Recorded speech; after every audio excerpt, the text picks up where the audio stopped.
Je vais vous présenter une pépite de technologie que les scientifiques utilisent en complément des satellites. C'est parti.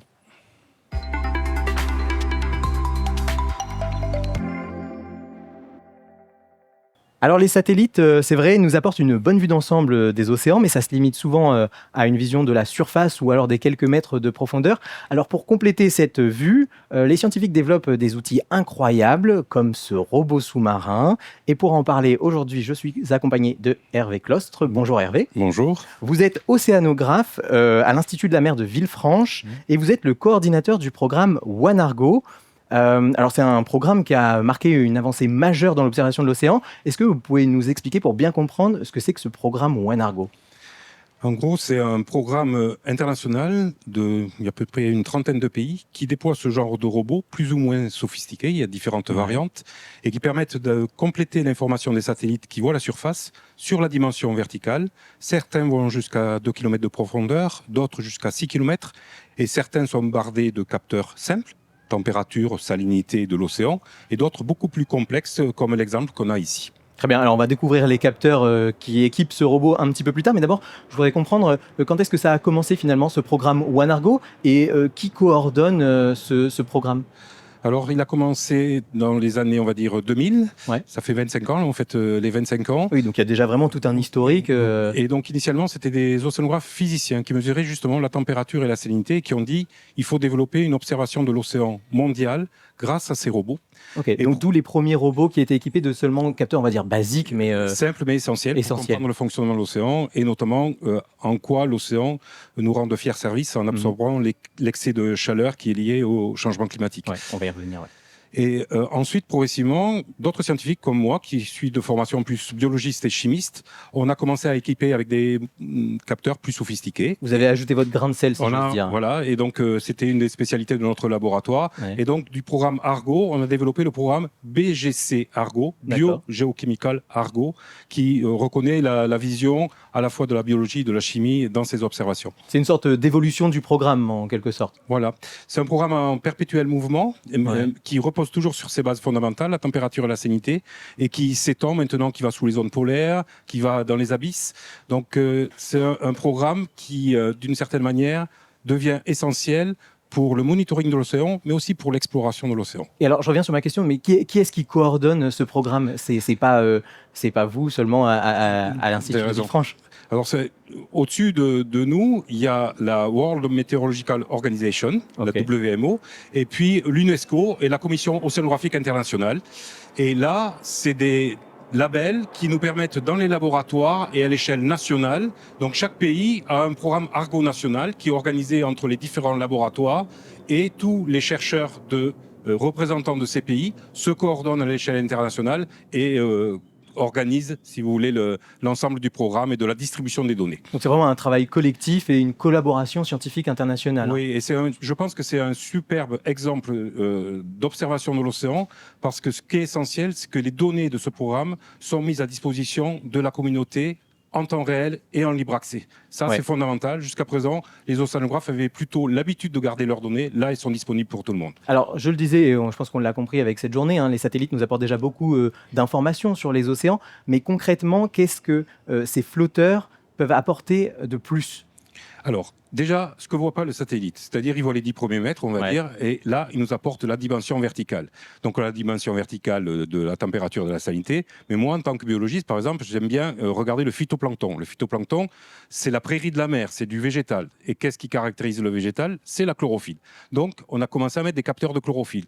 Et là, on s'est aperçu que la chlorophylle du phytoplancton, on s'en doutait un petit peu quand même, c'est vers la lumière, c'est vers la surface. C'est-à-dire que plus on pénètre dans l'océan, moins il y a de phytoplancton. Mais il y a des océans où il y en a beaucoup entre 0 et 200 mètres, et il y en a où il y en a qu'entre 0 et 10 mètres. Donc on voit toutes ces nuances de la répartition verticale du phytoplancton grâce à ces robots. D'accord, donc c'est pour avoir une vision presque 3D de l'océan, on va dire.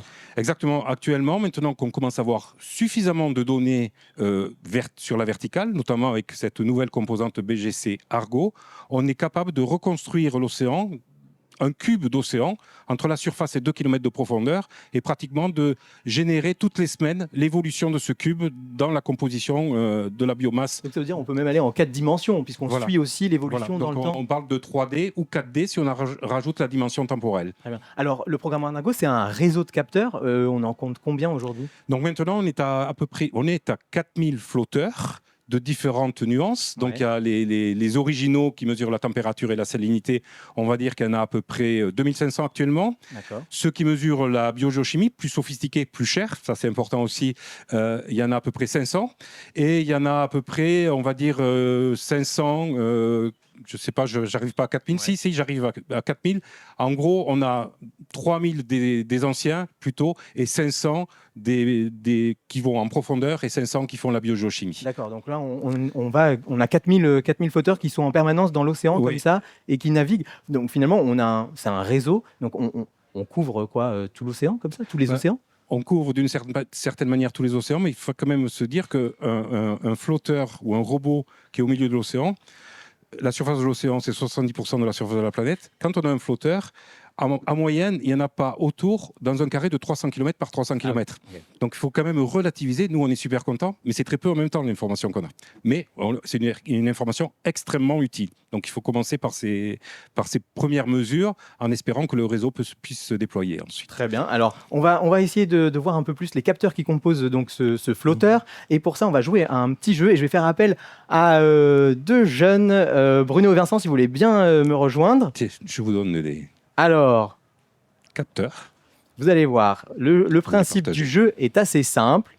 Donc vous allez vous positionner devant cette image-là et peut-être, Hervé, je vous laisse nous dire, donc quel est le principe? Qu'est-ce qu'on doit faire? C'est de repérer qui quoi va où? Alors là, il y a l'empreinte d'un autre capteur, toutes les parties en jaune, et je pense que vous avez les capteurs individuels, donc il faut les repérer et après on verra peut-être à quoi ils correspondent. Exactement. Bon, alors je vous laisse jouer. Le but donc de repositionner les capteurs au bon endroit. Et pendant ce temps, je voudrais qu'on s'intéresse un peu plus précisément. Donc là, on a une maquette d'un robot sous-marin. Oui. C'est pas exactement ce genre d'instrument qui va dans l'eau. Là, il est un peu simplifié pour qu'on puisse voir à l'intérieur comment ça fonctionne. À l'intérieur, c'est pas simplifié, il est simplement rendu transparent. Donc c'est comme ça à l'intérieur. Il y a des robots comme ça qui sont étanches qu'on envoie dans l'eau. Donc c'est quand même assez fidèle. Très bien. Et alors en pratique, donc quand on balance on balance. Oui, presque lui, il est petit. On le jette à la mer. On peut le jeter à la mer. Le robot sous-marin, donc une fois qu'il est déployé, qu'est-ce qui va se passer? Qu'est-ce qu'il va faire? Allez-y les gars, hein. Je surveille en même temps, je regarde d'un œil si vous arrivez à placer les capteurs. Il va descendre, là, sur ce schéma-là qu'on peut regarder peut-être. On voit que le robot descend à peu près 1 km de profondeur. Là, le bateau l'a déployé. Il va rester pendant 9 jours à cette profondeur. Et le 10e jour, il descend à 2 km. Et après, il remonte.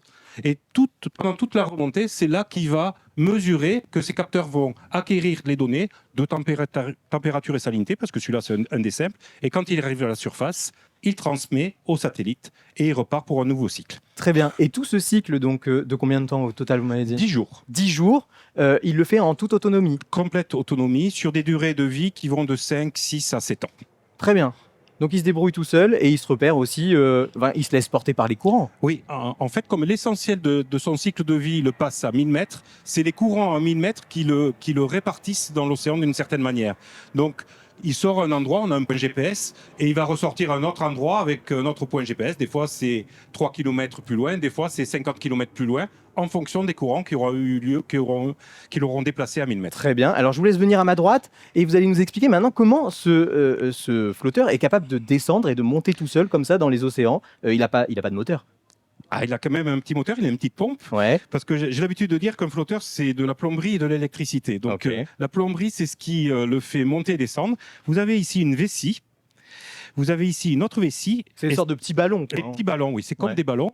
Et cette vessie, si vous voyez des trous, elle est en contact avec l'eau. Donc, c'est un élément externe au flotteur. Celle-ci, elle est à l'intérieur. Et en fait, il y a une pompe qui fait passer de l'huile de la vessie du bas vers la vessie du haut. Ça veut dire que si on aspire à l'intérieur, le volume de l'instrument diminue et à ce moment-là, il va descendre. Par contre, quand il est à 1000 mètres, si on décide de le faire aller ou quand il est à 2000 mètres, de le faire remonter, alors on va pomper de l'huile de l'intérieur vers l'extérieur. C'est comme si on gonflait un ballon sous l'eau, si vous voulez, et à ce moment-là, il a tendance à remonter et c'est là qu'il va acquérir ces données. En jaune, c'est les piles. Ok. Et ici, vous avez de l'électronique qui gère l'ensemble. Donc, c'est relativement simple et à la fois très compliqué. C'est simple, mais c'est quand même Voilà. un objet de technologie, quand même, C'est de un haute objet de technologie. Et justement, l'optimisation, elle est un peu comme pour le spatial, c'est-à-dire que l'énergie, elle est limitée par la quantité de batterie. C'est un peu les mêmes contraintes. On a exactement les mêmes contraintes, c'est-à-dire qu'une fois que c'est mis à l'eau, c'est très compliqué d'aller le chercher. Et aussi, il faut optimiser et économiser l'énergie en permanence. Donc, c'est des capteurs qui consomment très très peu d'énergie et qui permettent de durer le plus longtemps possible comme ça. Très bien. Alors justement, en parlant des capteurs, on va aller voir où vous en êtes, les garçons. Est-ce que vous avez réussi à tout placer? Alors, je vais tendre le micro. Ouais, alors la pièce, Peut-être. la pièce en trop, je pense que tu n'es pas loin. C'est une pièce qui va. C'est un tuyau de pompe, mais globalement, on va dire que tu as très bien réussi. Tu as au moins aussi bien fait que moi. Donc là, ils tiennent pas bien. Et, Alors venez à ma droite, venez ici. Donc, vous allez nous expliquer un petit peu pour qu'on comprenne quels sont les différents capteurs alors qui on peut composent. passer sur celui-là, peut-être qui est plus grand aussi finalement. Enfin, Très bien. Comme vous voulez. Très bien. Sur celui-là. On va faire celui-ci. Allez-y. Vous venez avec moi. accompagne. Je vais vous expliquer. Bon, ici, vous voyez, c'est l'antenne. Ça, c'est un élément important parce que non seulement le flotteur, quand il arrive à la surface, Venez avec moi, les garçons. vous pouvez Que venir. vous compreniez quand même ce que vous avez fait et pourquoi vous avez placé les capteurs à cet endroit-là. Alors, les données des capteurs, ils sont transmises. C'est une antenne satellite, c'est-à-dire que il envoie des petits SMS de données. C'est comme un téléphone portable qui est à l'intérieur. Et nous, on récupère les données à terre et on les voit sur nos ordinateurs. Je vous montrerai après. Ça, c'est important. Ici, vous avez une mesure qui mesure la concentration de l'oxygène. L'oxygène, c'est quand même la vie. C'est le phytoplancton qui fait de la photosynthèse et qui donne l'oxygène. Et le capteur dont on est le plus fier et le plus sophistiqué en ce moment, ça a été développé par notre laboratoire à Villefranche. C'est un système d'imageur qui prend des images très régulièrement dans l'eau, de la surface jusqu'à 2000 mètres de profondeur. Et comme les images, il y a des animaux, on ne peut pas transmettre ces images parce que ça nous coûterait beaucoup trop cher de les transmettre par satellite et ça prendrait beaucoup de temps. On a de l'intelligence artificielle qui est à l'intérieur, qui reconnaît les images, par exemple, qui va nous dire j'ai vu une petite crevette ou une petite méduse, je ne donne pas les noms savants.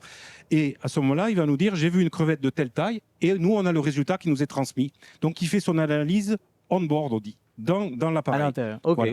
Et donc ça nous permet maintenant d'aller mieux comprendre le fonctionnement des écosystèmes. Ok. Alors je m'adresse juste aux garçons. Est-ce que vous saviez qu'il y avait des robots comme ça qui existaient Non, pas du tout. Genre, je pensais vraiment pas qu'on mettait des robots comme ça pour analyser tout ce qui se passait L'océan, ouais. dans l'océan. Et est-ce que, je m'adresse à toi, Vincent, est-ce que c'est quelque chose qui t'intéresse? T'aimerais un jour pouvoir travailler, en apprendre un peu plus là-dessus ou pas? Oui, et quand même, j'aimerais en apprendre un peu plus parce que c'est surprenant de voir qu'il y a des robots sous l'eau. Ouais, Comme, incroyable, hein? Bon, bah, merci les gars, en tout cas, bravo, vous avez réussi hein, parce que vous avez bien placé les flotteurs. Mieux que moi. Je vous laisse retrouver et participer aux autres stands. Merci encore. Merci. Alors, au revoir. Une fois qu'on a mis que les capteurs ont collecté leurs données, vous disiez tout à l'heure, elles sont accessibles en libre accès à toute la communauté, à tout le monde. Ouais. On peut les retrouver sur une plateforme, hein, on les voit en ligne. Et juste avant, j'ai oublié de dire quelque chose Ouais. d'important, c'est-à-dire qu'une fois qu'il a transmis ses données, on peut lui dire peut-être de plonger plus profond ou de revenir à la surface plus souvent, c'est-à-dire qu'on a les moyens de lui envoyer une commande pour le commander. Ah, vous pouvez quand même C'est un dans peu- les deux sens. Voilà. On récupère avec la un petit donnée. délai quand même. Oui, et on pilote. Chaque fois Ok. qu'il sort, on peut le repiloter. Mais on ne le fait pas en général, mais D'accord. on pourrait le faire. Bon, en tout cas, on peut avoir accès aux données et ça, c'est important parce que c'est accessible aussi à tout le monde. Et vous allez nous montrer donc ce qu'on peut voir concrètement. Alors ici, c'est la carte avec tous les capteurs en Tous temps réel. Tous les flotteurs en temps réel qui sont actifs, je me permets de mettre mes lunettes. Allez. Et là, vous voyez, on est impressionné parce qu'on pense qu'il y en a beaucoup, mais je rappelle, quand on zoome, il y a 300 km par 300 km de vide tout autour du flotteur. Ok. Voilà. Alors pourquoi il y en a des verts et des gris? Alors les gris, c'est ceux qui ont acquis leurs données et qui ne transmettent plus leurs données, qui ont épuisé leur pile, mais on a toutes ces informations qui sont en banque de données et qui sont très utiles. Certains ont été déployés dans les années 2010. D'accord. Et les verts, ce sont ceux qui sont actifs. Et par exemple, celui-là, je peux... si On je, peut cliquer sur un, on ouais, peut et puis aller cliquer voir sur un. ce qui donne comme information. Voilà. Si. Ah, c'est tout. Alors il faut le trouver, faut être précis aussi hein, dans la Ben, manipulation. Bon, écoutez, voilà, on va essayer celui-là. Je vois pas pourquoi il ne marche pas, mais j'avais préparé parce que toujours dans les démonstrations, ça marche jamais. Et vous êtes scientifique. Oui, voilà. Donc j'avais préparé le résultat du flotteur qui était bien en gras. Et là, vous voyez, si je le montre à l'écran, vous avez un profil de température. Donc, le paramètre de base, j'insiste encore là-dessus, et là je le montre peut-être en plus gros. Ouais. Vous voyez, on voit que c'est un flotteur qui a la température de l'ordre de 25 degrés en surface, et plus on descend en profondeur, on arrive à une température à 2 km de profondeur, qui est de l'ordre de 2 ou 3 degrés. D'accord, donc ça finalement c'est sa trajectoire, ce qu'on voit la courbe verte, et qui représente aussi l'évolution de la température. Voilà, il a commencé sa remontée comme j'ai expliqué, tout au long il a transmis les données. Et donc, pour chacun des paramètres, on a ce qu'on appelle pour nous un profil vertical. Et ici, ce qui est coloré ici, à droite, je vous montre par exemple ici, c'est l'évolution dans le temps. Donc il a été déployé en 2017. Ah oui, donc ça fait un moment qu'il est... Oui, pour vous dire, et là on est le 25 mai, la date, donc on est aujourd'hui, il a déjà fait 300 profils, il est toujours actif. Et il a vécu d'une certaine manière, et vous voyez la température, on voit... c'est plus chaud, ça c'est les cycles saisonniers, ça c'est l'été, c'est les traces des étés dans l'océan. Donc 1, 2, 3, 4, 5, 6, 7, il entame son 8e été. Et donc finalement avec ces flotteurs, on arrive vraiment, ils nous apportent une information essentielle sur l'état de santé de l'océan en quelque sorte. Qu'est-ce qu'on arrive à suivre qu'est-ce que ça nous donne comme grande information en fait? Alors j'avais mentionné la température, ça a été la première révolution d'Argo de nous montrer que ça nous permettait de voir que l'océan se réchauffe et absorbe 95% de la chaleur. On commence à montrer que l'océan s'acidifie. On a parlé de l'acidification des océans. On voit qu'il contribue à séquestrer du carbone, du CO2 qui est en excès par nos activités. Il en absorbe, c'est la raison pour laquelle il s'acidifie. Mais en même temps, le système biologique, ça je ne vais pas rentrer dans les détails, mais simplement pour dire que de la photosynthèse prend du CO2 en surface et l'envoie au fond, séquestre du carbone. C'est un phénomène naturel qui a toujours existé. Et nous, chercheurs, on essaye de comprendre, grâce aux robots, si ce système-là risque d'être ou pas déréglé par le changement climatique. Très bien. Et alors, juste pour conclure, là, on est donc en amont de l'UNOC qui va se dérouler à Nice. Comment ces flotteurs-là pourraient jouer un rôle dans ce cadre-là ? Alors pour nous, l'UNOC, c'est très important. On se prépare à sortir un article scientifique important pour faire un appel à la communauté internationale, parce qu'il y aura des politiques qui seront là, pour prendre la décision de pérenniser notre programme sur le long terme. Ouais. On a besoin de gros financements, mais en même temps qui sont très peu par rapport aux enjeux de réponse à la caractérisation de ce qui se passe au niveau de l'océan et de ses évolutions, certaines néfastes. Et puis il y a des enjeux aussi de la gouvernance future de la haute mer, c'est-à-dire que... Pour l'instant, ce qui est en dehors de la gestion des pays n'est pas réglementé. Mais c'est un bien commun, c'est un bien de l'humanité, et il faut commencer à mettre des règles pour arriver à le comprendre, pour mieux le gérer dans le futur de manière la plus, je dirais, collective possible. Et donc les informations qui sont récoltées par les flotteurs peuvent justement nous aider à prendre les bonnes décisions. Exactement, c'est-à-dire qu'on est en train de développer une forme de science, de la science de la décision, si vous voulez, qui est informée par la science dure que nous portons d'une certaine manière. Très bien, écoutez, merci beaucoup Hervé. On a bien compris l'utilité et la complémentarité de ces flotteurs avec les données satellitaires, et on peut souhaiter bon vent aux flotteurs et puis longue vie aussi. Longue vie au programme.